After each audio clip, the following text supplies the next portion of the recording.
Hello everyone, welcome to today's webinar. My name is McKay Allen, I'm with Log My Calls, and we're excited you've joined us today on this, depending on where you are, cold and or snowy January day.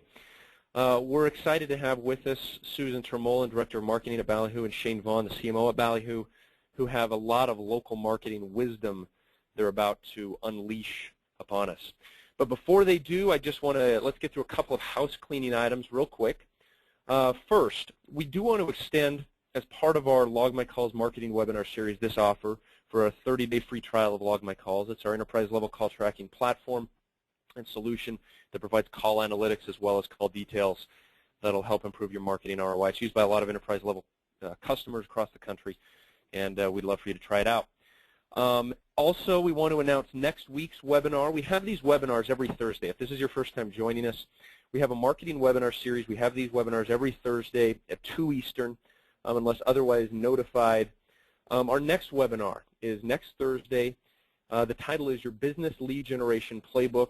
According to research, lead generation is the #1 concern shared by businesses, small and large. It's the #1 thing that marketers are concerned with, is generating volume and quality leads. And our presenter next week is the President and CEO of Fulcrum Tech. He was a former Senior Vice President at Gartner. So he knows his stuff. He has a great deal of research, and we're very excited to have him given his resume and his pedigree. So we're thrilled he'll be joining us, and we hope you all will as well. And feel free to share information about this webinar with anyone that you've ever met so we get as many people there as possible, because it will be great information about how to generate more leads. So with that, I do want to also go over the sort of procedure for asking questions today. If you do have questions throughout the presentation, just type those into the question bar, and then Shane and Susan will take them at the conclusion, and they will address your questions at that time. And we do encourage you to ask questions. It's always good to have a conversation at the conclusion about some of the things they've discussed.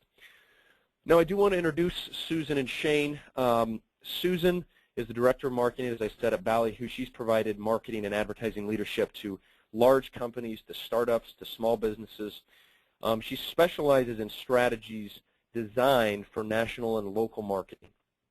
Shane, he is the CMO at Balihoo, and he was at Hewlett-Packard. He was actually the Global Search Engine Marketing Manager prior to joining Balihoo, and in the past he served on the Google Tech Council, which is an advisory council that Google employs to give them search and internet marketing insights. So anybody who's given Google search and marketing insight, I think we're excited to have on the Log My Calls marketing webinar series. So with that, Susan and Shane, I'll turn it over to you, and we're excited for your presentation.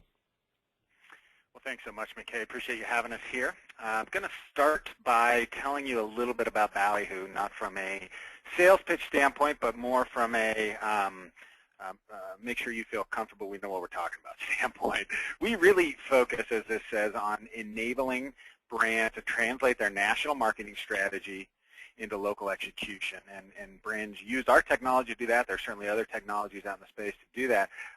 But it's important to understand that this idea of national to local marketing is all we do. We work with a lot of different brands. I think we have somewhere in the area of 50 national brand customers now. And those national brands represent over 400,000 local affiliates. And so what Balihoo's software does is help these national brands enable those 400,000 small businesses to more effectively market in conjunction with that national brand. You can see that we work with, really across a wide variety of industries. We work pretty heavily in the insurance and financial services space. We work heavily in the retail space, the franchise space. But when you look at these national brands, really the commonality here is that they all rely on a local affiliate to sell and market that product. In Aflac's case, they have 70,000 Aflac agents across the country. In Kohler's space, they have 2,000 local resellers of their plumbing products across the country. And so, again, every day we think about how to make that transaction and that marketing activity more effective for both the national brand as well as the local affiliate, because they're both our customer. So, one of the things that we've done from a marketing strategy for the past several years is every year we come out with a projection. Here's our predictions for 2010, 2011, 2012. This year we decided to change it up a little bit and ultimately said we've been in this market for some time now. It's time for us to move past predictions and really just tell people, given our experience, this is what you need to be doing. So these are the 5 elements that we're going to walk through. We're going to talk to you specifically about each one of these. I'm going to cover the first 3. Susan will cover the next 2. Our goal is to have somewhere around 30 to 40 minutes of content here, which leaves us plenty of time for any Q&A, and also ideally gets us out of this 5 or 10 minutes before the hour so everyone can move on to their next appointment. So let's start with number 1. Demand gen is the last thing to consider, and kind of this little graphic of fight the funnel. The point here is if you are a national brand looking at how to enable your affiliates to effectively market, everybody automatically directly moves to demand generation and lead generation. And while there is no question that's important, and in fact, McKay, you're having a webinar next week that talks specifically about that, what brands and their local affiliates are not acknowledging at this point is there's a whole lot of infrastructure work that needs to happen before you can move to lead generation and demand generation. We really look at this in the context of this local marketing hierarchy of needs. And really the first part of this pyramid, and I'm speaking specifically to the national brand, is the data. And it's amazing. We work with obviously a lot of large national brands. It's amazing the lack of data they actually have on their local affiliates and their local resellers. And the first step here is to get that data aligned. You need to know specifically who they are, what their addresses are, what their phone numbers are, what their email addresses are. You need to have all of that detail and have clear information on or clear processes to keep that up to date and communicated within the marketing department. Oftentimes that may live in IT somewhere, but we really push our brands to move that data, or at least to have clear and easy access to that data within the marketing department, because that is going to be the first step to executing successful marketing locally.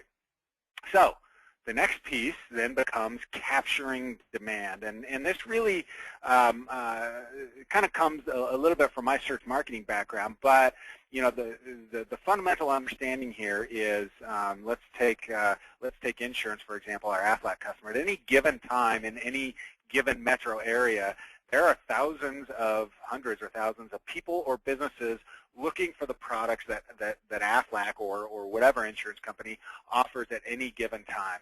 They are looking in their local newspaper. They are looking online. They're looking in, well, they used to look in the yellow pages, maybe not so much anymore. The very first step that a national brand needs to consider is, how do I capture that demand that already exists? How can I ensure that my agents, that my resellers, that my franchisees are in the consideration set for people who already want these products and services?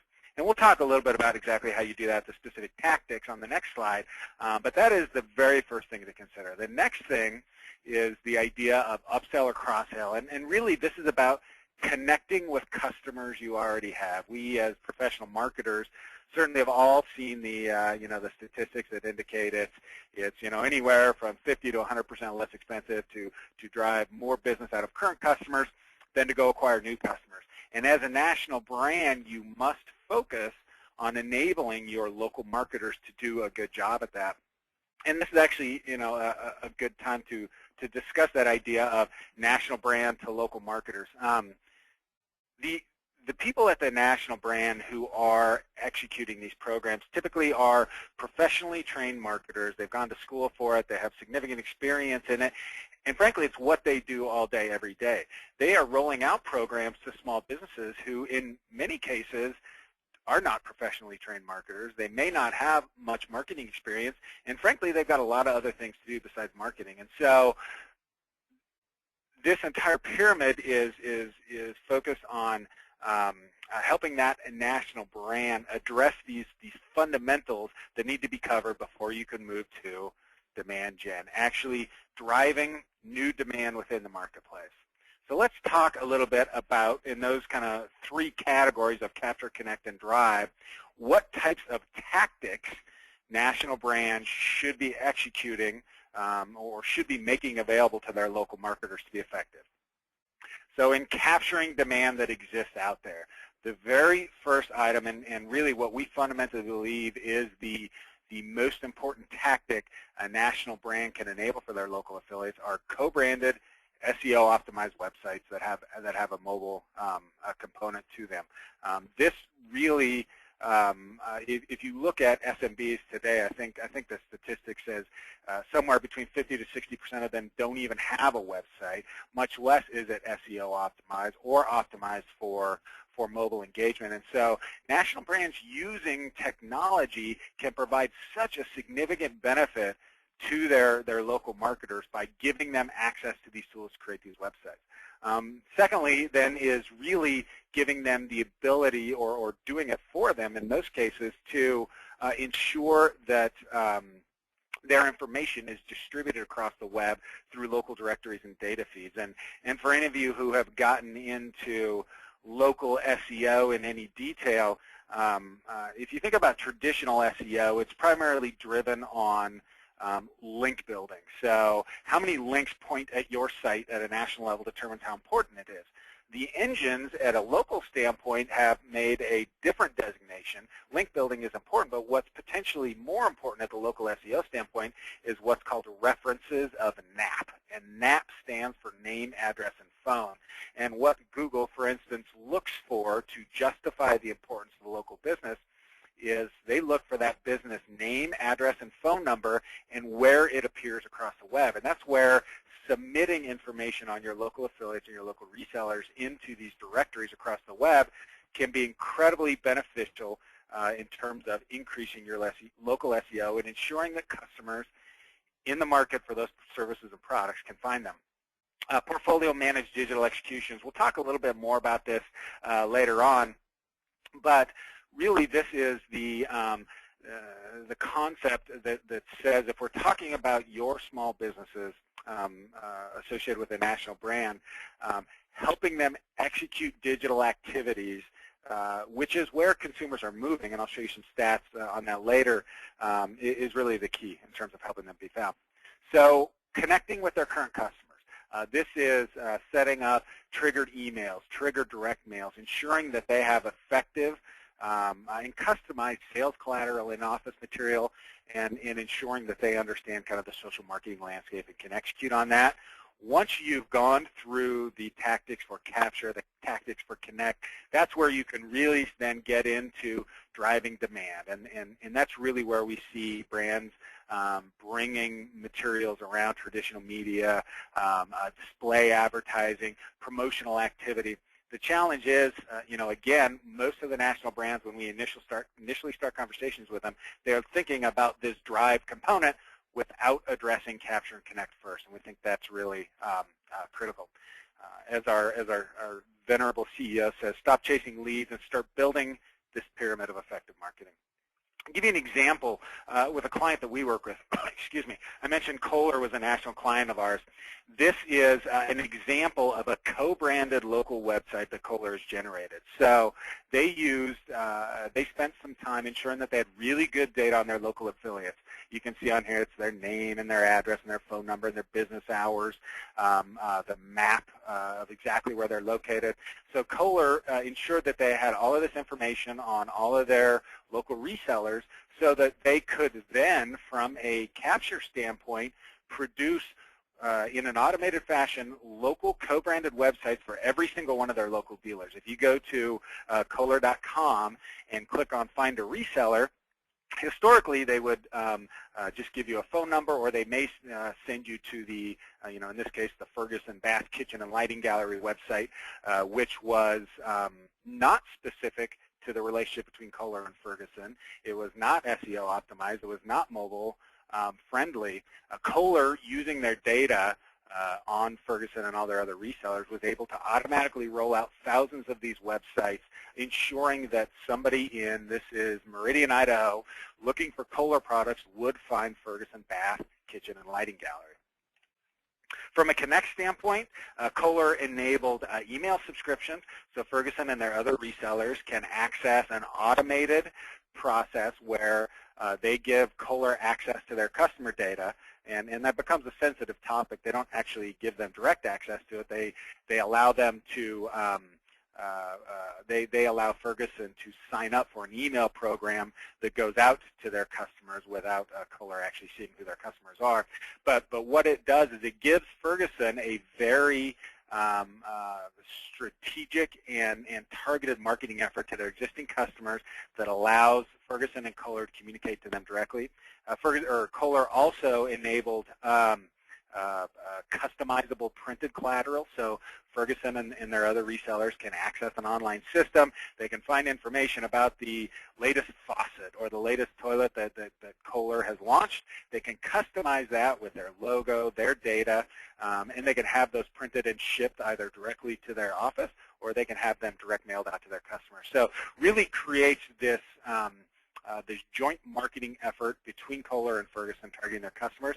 And finally, they moved into the drive. So they enabled paid search for Ferguson and their other resellers, as well as all of their traditional activities that Kohler enables with these resellers around television and newspaper and direct mail all now include this URL, so that Kohler and Ferguson are both confident that those demand generation activities are driving to a centralized location that is optimized for conversion. All right, that really kind of covers the very first thing that we wanted to talk about. Next, stop building your programs for the biggest players. We hear this a lot, the Pareto principle, the 80-20 rule. You know, when we first talk to national brands, we only support our top resellers. We have a gold and platinum program.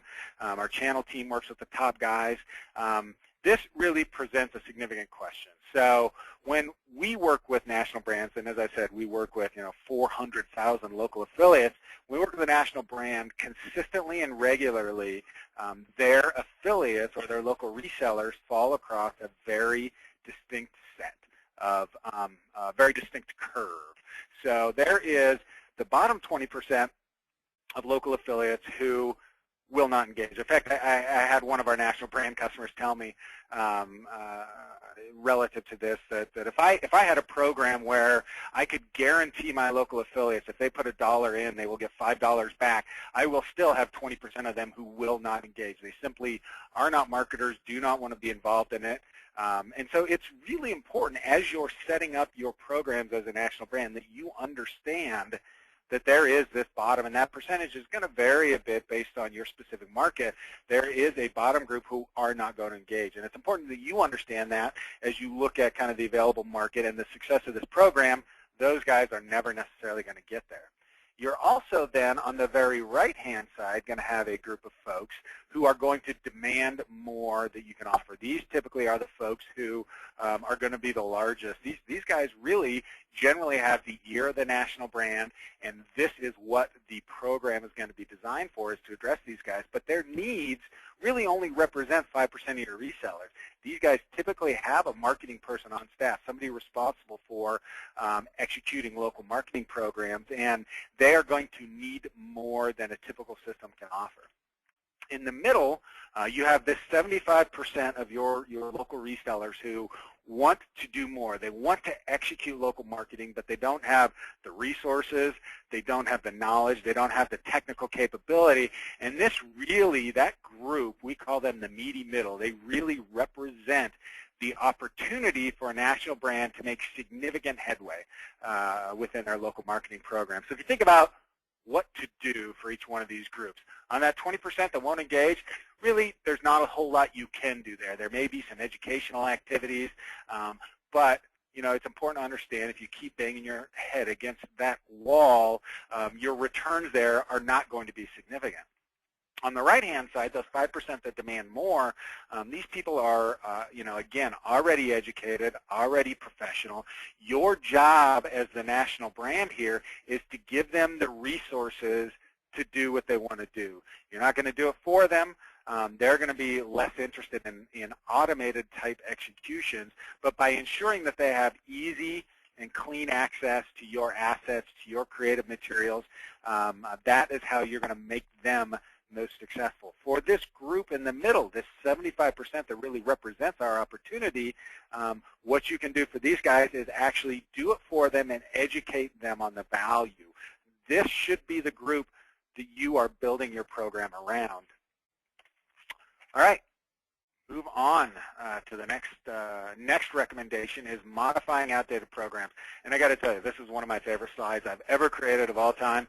And I have to date myself and admit that I did not have to go search for these lyrics. I already knew them. So let's get digital. And that's really the story here around co-op programs. First question is why? Let's talk about the importance of local digital. You can see some stats here. 80% of budgets are still spent within 50 miles of the home. 70% of U.S. households use the internet when shopping locally for products and services. The fact is, digital is taking over in terms of how local consumers choose to find information, both on national brands and on local businesses. And I think, probably the most interesting representation of how important this is if you look at what the search engines are doing, Google, Yahoo, Bing. Historically, a search engine results page had two pieces. It had the paid section and the organic section. As of about 3 years ago, every one of the major search engines now also has a local section. If they sense that the consumer is searching for local information, they now present a unique set of results there to give that searcher access to local businesses. And that's what you really have to be aware of. Consumers are choosing to get their information digitally now, and you have to enable your resellers to be effective there. So how good are national brands today with their co-op programs in terms of enabling that? Frankly, not that great.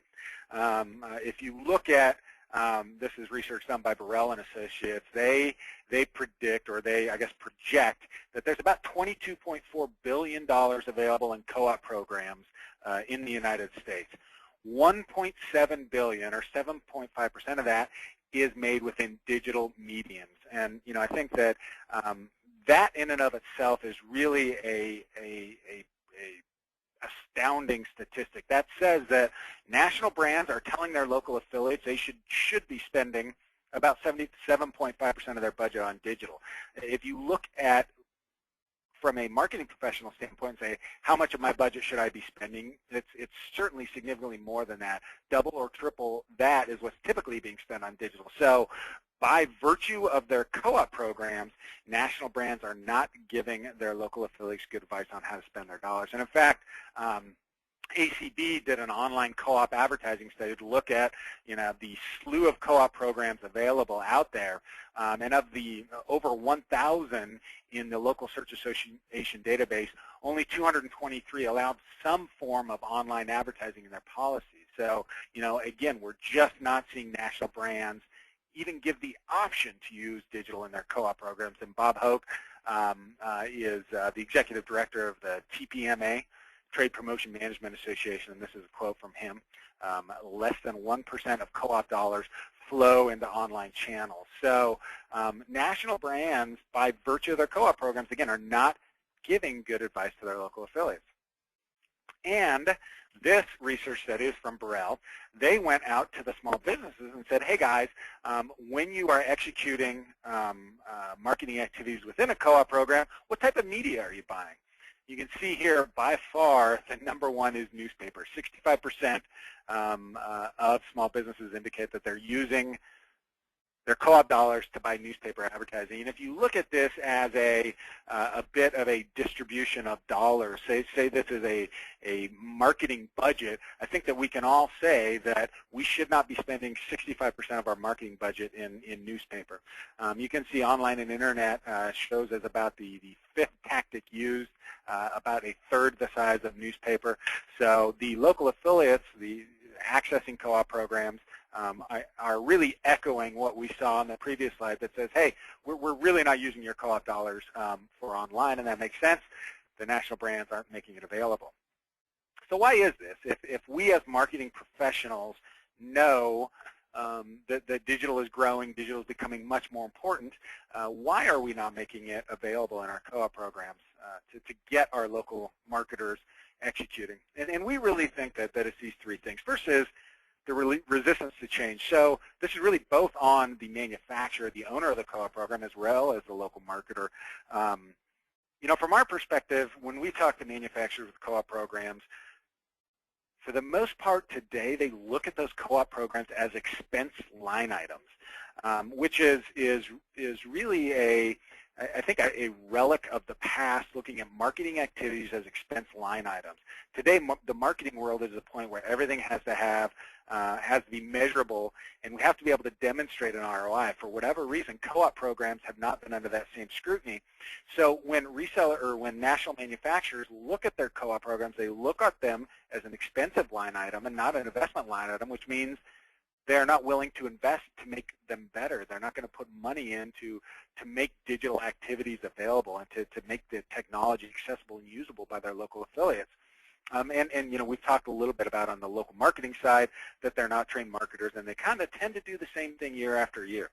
The second one is national e-initiatives. So the majority of national brands obviously have digital programs for the national brand themselves, and whether that's e-commerce, whether it's paid search, whether it's SEO, and they're really, this element is the concern of competing with their local affiliates. And really to this concern, I would say national brands need to open their eyes to this, because digital is where consumers are moving, digital is where all the businesses are moving, and you can choose to ignore it, or you can choose to build the tools to control it and enable effective use of it. So I think that the avoiding integrating digital into your co-op program is an excuse that is going to go away soon. And finally is really just the complexity, the lack of technology to do this. If you think about the website that I showed you, or running paid search in your AFLAC, and you have 70,000 agents across the country, how in the hell am I going to do that for all 70,000 of these agents? And really it's our perspective that using technology to scale these marketing efforts is the most effective, and really the only way to effectively do this, which leads us back to that pyramid of data being really the key element. So how do I fix this? The 5 keys to modifying your outdated co-op program and really pushing digital into it. First is to carefully consider the vehicles. We see once national brands buy into this idea, oftentimes they want to go after everything. I want to do display and search and local websites and email and mobile and social and local registration. They want to cover the gamut, but what they're not doing is taking the time to really think about what's important for their local marketers, for their local affiliates to execute really well and building their program to support that. That's something, if you're a national brand, I'm happy to talk to you about what is important for your local affiliates and how to enable that. Secondly is controlling the execution, and this really gets to the point that I made on the slide before of how do you manage local digital relative to your national e-initiatives and ensure that you're not competing. This becomes really important if you're executing in mediums that are either auction-based or are highly technical, like SEO and oftentimes mobile, or have legal implications. And so controlling that execution of those types of elements is really important. There are other elements that we really recommend the national brand should not control the execution of, and in fact should instead lead from an education standpoint to help their local affiliates understand what and how to do. Things like social, daily deals, display advertising are elements that we believe the national brand should lead from an education standpoint as opposed to an execution standpoint. Thirdly, integrate tracking and analytics. This is important. I talked about national brands looking at their co-op programs as investment, as line items instead of investment, and they typically do that because they cannot track. And that's really the huge benefit of bringing digital into your co-op program is you can track and you can see the analytics. You can see the ROI associated with what you're doing, but you have to build that up front. And it is critically important, and Susan will talk about this a little bit later, that by nature we're talking about these digital programs, and so digital analytics are critical, but phone calls are actually more important, and Susan will explain why. Finally, making it easy. You need to put all of these tactics into a single location. You cannot ask your local resellers to be going one place to do email, one place to do search, one place to do their newspaper advertising. Bring it all into one location. And from a co-op standpoint, we believe strongly in the concept of integrating the creative and the financial. And I'll explain that. Historically, co-op programs function as a mail-in rebate. As a local reseller, I create a piece of creative, and then I get approval. And then I pay to execute that in, let's say we're talking about newspaper. After that execution, I mail that in, and it's amazing how much of this happens via the Postal Service and via fax. I mail that into my National Brands Co-op program, and 8 to 12 weeks later, I get a rebate for their part of it. By integrating those two pieces together, by using technology to integrate the creative and the financial piece of it, you can allow your local guys to use approved creative that's pre-customized, that allows them to get an instant rebate. So they're only out, they get the benefit of the co-op program immediately. They're only paying for the portion of the activity that is their responsibility, and the national brand is confident that they're doing so with creative that is compliant and represents their brand really well. And using technologies like Balihoo and others allows you to do that. Driving adoption is the last one. You know, we see historically a lot of digital programs and really just kind of local marketing co-op-based programs. National brands put a lot of effort and a lot of money behind them, and then they just put it out there and hope for the best. And without a clear path to driving adoption, they're not going to be successful. You need to get executive buy-in. We find that it's critical to get your sales force heavily engaged in this. Your sales force needs to be walking in to these local resellers, to these local marketing, saying you should be doing this. This is going to provide you value. We also see a really interesting tactic, and this really helps to drive adoption, particularly into these digital channels. But by using technology, you can modify reimbursement percentages of your co-op program by tactic and even by creative. So we see a lot of our national brands incent their local resellers into digital tactics by modifying the reimbursement percentage. So if their standard co-op program provides a 50% reimbursement, they may say, hey, for the first half of 2013, we're going to reimburse 90% paid search and email. And they do that because they know that will drive interest in their reseller base. They know it will get them engaged in the medium, and they can really start to show the value and the benefit that it brings. All right, we're moving on to local websites. Susan? All right, so local websites, you know, as Shane mentioned, a huge percentage of SMBs don't have websites.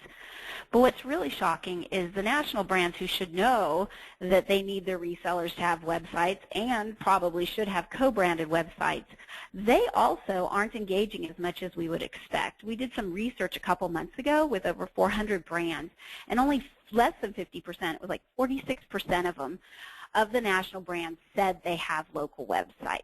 And this is why it's on our list of must-dos. But what is a local website? Shane showed you. Shane, would you flip the slide for me? Thanks. Shane showed you the Ferguson example, and here it is again. Actually, I think it's a different reseller, but it's Kohler once again. And what a local website is it's co-branded, geographic specific, meaning it has that NAP information in it. It has the brand-approved messages, and at the same time, it balances it with all that local content that's important. A corporate website is about branding. And you can see the Kohler website here. I mean, it's gorgeous, it's beautiful, it's divine. But a local website is about action. It's about driving customers to the store. That's why the map is so big. It's about giving them the phone number to call. It's about making sure they know what hours you're open.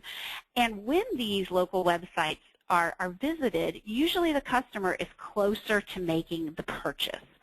But once you have a local website, you have to use it right. And that's why we say that it needs to be the hub for all local web activity. As we've discussed, you know, right now digital is the place to be, and the websites are really the center of that. All of us marketers know that, you know, websites are the center, but for national brands it's used in a different way.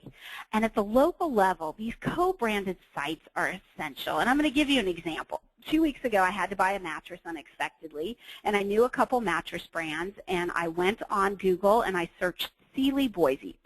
And when I did that, I came to the first listing was a local dealer, Boise Mattress, and it was a full page when I clicked on it of Sealy information. It was exactly the experience that I, as a consumer who was really close to buying, wanted to see. And then I thought, well, I'll try a different brand. And I went and I searched Serta Boise.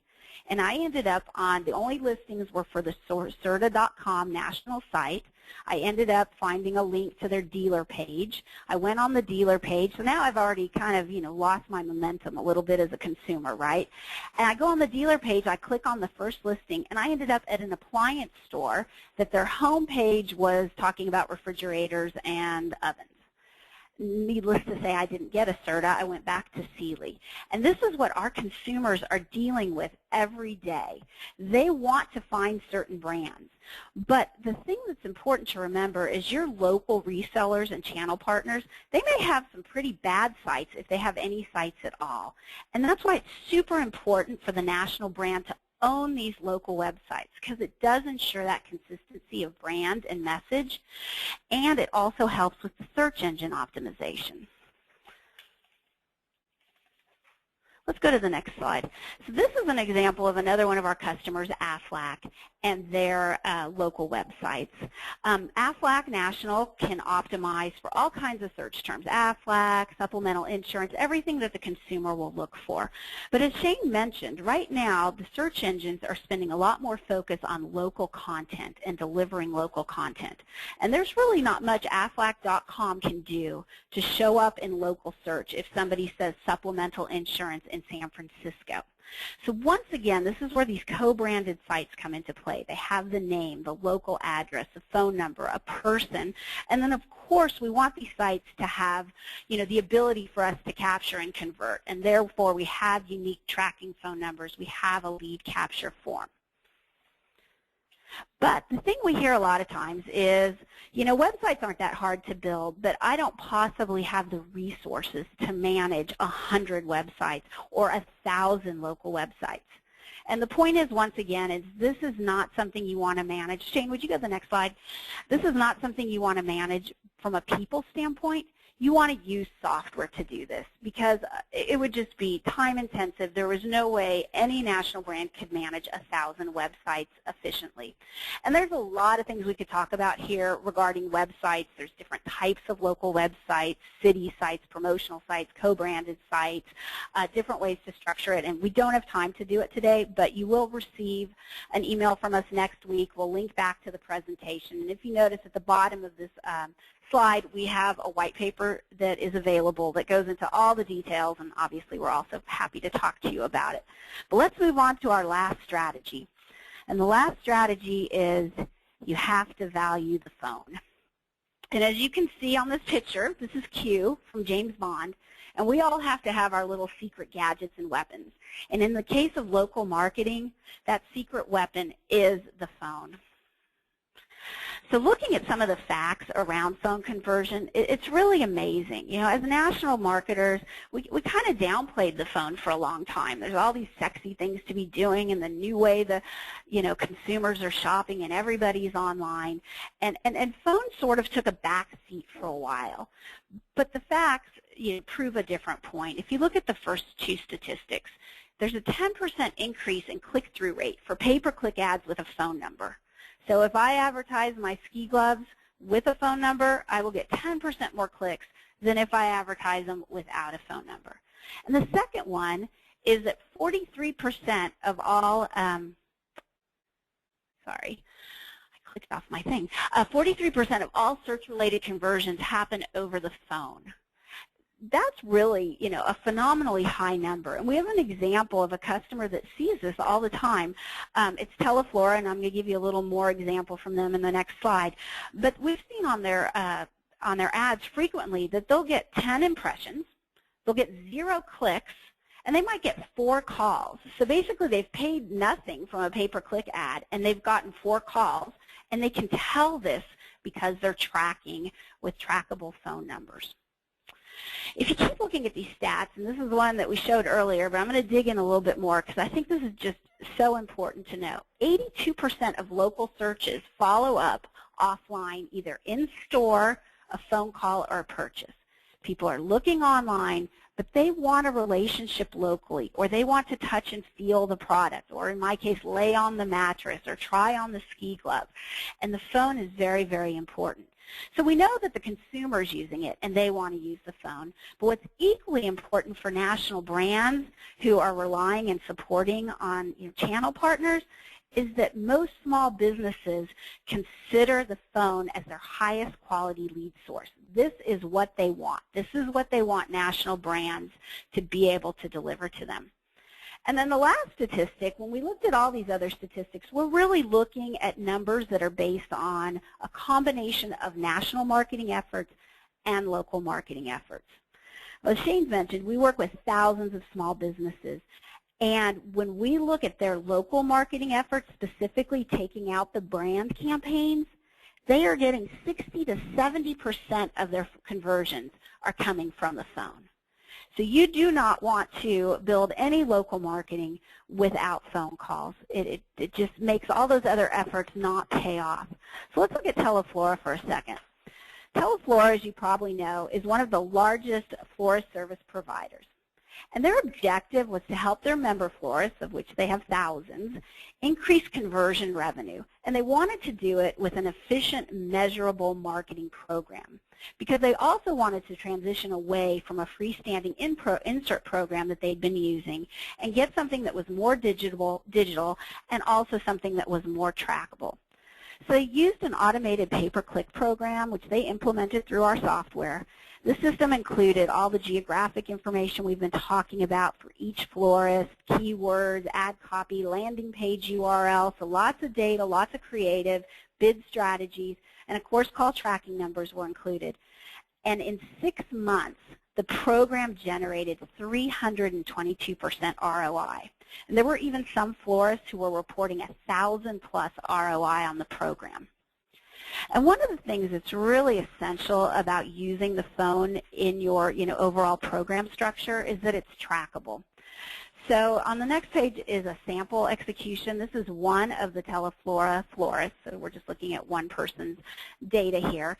And measurement, they are able, because they structured it right, they know what their conversion rate is, they know what their average sale is, they know how long an average call that converts is, they are able to actually measure to the ROI level what their campaign is doing, and they can tell if it's coming in from phone or if it's coming in from online. And in this particular case, this florist realized 80% of their conversions from the phone. So that is our last strategy recommendation for 2013 if you want to have success in local markets. Great, thanks, Susan. So just a few wrap-up items, and I hope that there was some value here for you. These 5 strategies for local marketing success. As I said, this is what we do all day, and we see this every day, and so these were not taken lightly. We think this is important, and I think this quote from Gartner, which just showed them before, but we haven't talked about, is important. By 2015, companies that focus on integrated processes for local marketing enablement will increase revenue by 15 to 20%. And I think that at the end of the day, if there's one thing to take away from this, it is that this will increase your top-line business growth. You can be more successful. You can sell more product by focusing on local marketing. Your consumers want it, your local resellers want it, and you as a national brand have the responsibility to deliver this effectively. A few things. We've talked about some different white papers and webinars and resources. Balihoo's Local Marketing Resource Center is a really valuable source for this information. A lot of the items we've talked about, I feel like we're rushing through a little bit, and we have full webinars and white papers on individual topics. So check it out. It's balihoo.com/local marketing resources. If you just go to balihoo.com, you'll find it. This is myself and Susan. Here's our email addresses and our Twitter handles. Please feel free to reach out. Always happy to just chat about how we can help you or how you can do better. McKay? Thank you, Shane. Susan, that was great information. We really appreciate it. We do have a couple of questions, and I want to get right into that. And again, for those of you attending, please provide some more questions too. We'd love to make this a discussion here. So here's a couple questions for you guys, Shane and Susan. First, how do you incorporate or use branded local websites if your dealers and channel partners already have their own sites previously? How do you handle that? Well, that's one of those things that it's not that hard, quite frankly. I mean, they may at first push back and say, oh, well, we already have our website. But the point is they have a website that's either selling multiple brands or selling a lot of different types of solutions. And so what you can do is they complement each other. You build the local websites. You link them to their main brand. You give them the ability to customize it enough that they feel comfortable. And then ultimately, when you show them that you're driving their leads to their website that they may never have gotten, and you're capturing the leads and you can track the leads, they become very, very happy with this. And there's not to say that, for Kohler, for instance, many of their plumbing supply people have a whole big website that offer all kinds of things. But then they can have their Kohler page, and there's nothing that says they couldn't have multiple other co-branded websites as well that would help the customer and also help them. So it usually works hand in hand, but there is a little discussion that has to go into play when you launch them. Yeah, I think that's a good point. Ultimately, real estate on the web is unlimited, and our goal is to provide the content that is most specific to what the individual searcher is looking for. And so if they're looking for Kohler products in Tulsa, I want an experience that provides Kohler products in Tulsa for that user, because that is going to be the most likely option to convert them. Very good.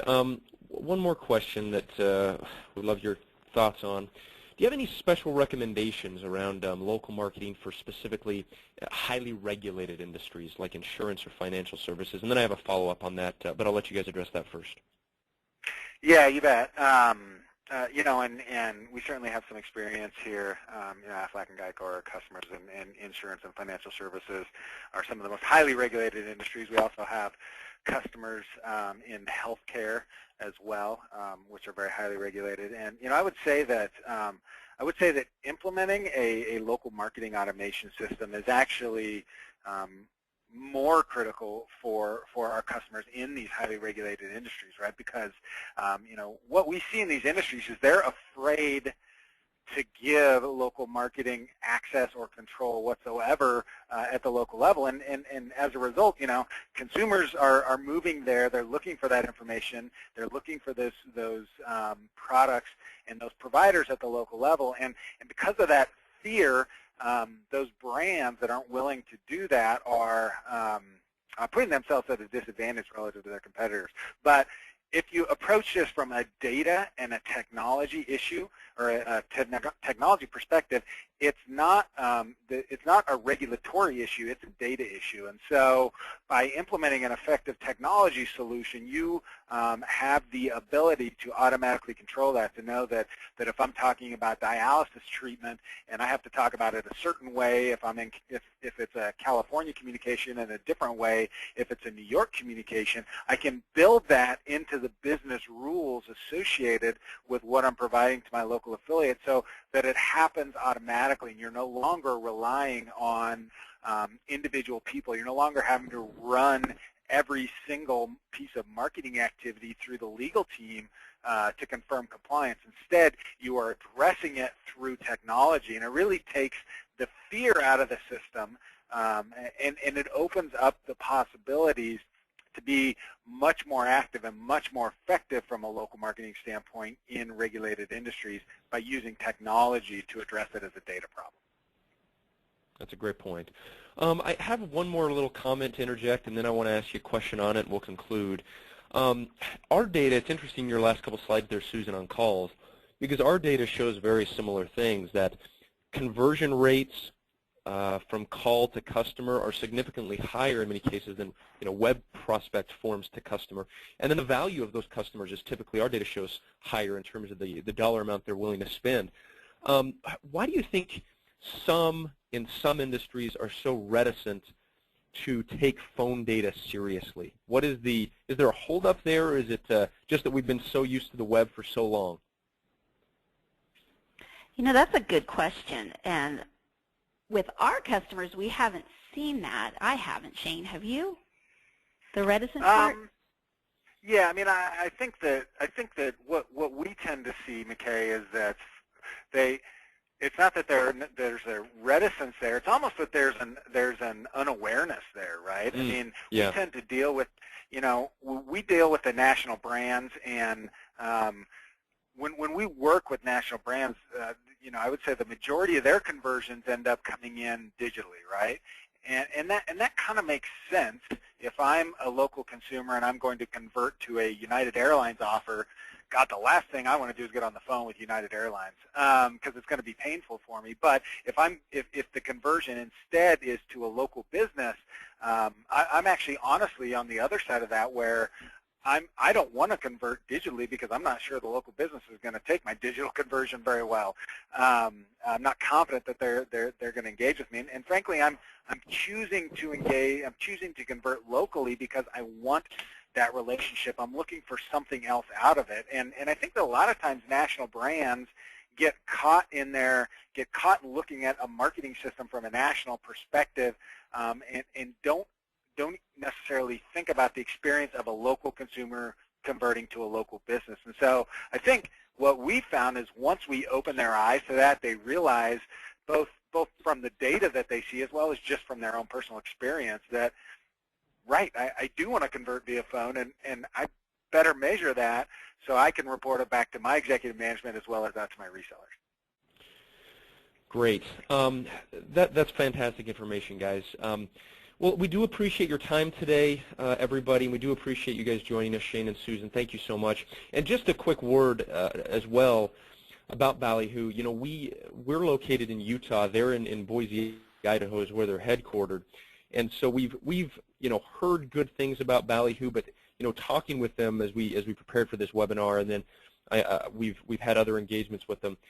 First class operation. They do a great job, so they'll be able to help in any way that, definitely feel free and comfortable reaching out to them. They do a great job. So with that, Shane and Susan, any last words? And thank you from our end. Thanks for your time, McKay. No, thanks for having us. Great. Well, thank you, everybody, for attending. We appreciate it. These slides, as well as the actual video of the presentation, will be available on logmycalls.com, and I believe we'll be getting it to you via email as well. So look for that in the next couple of days. And thank you again for attending. And please join us next week for our webinar as well. We appreciate your time today, everyone. Have a good one. Thanks.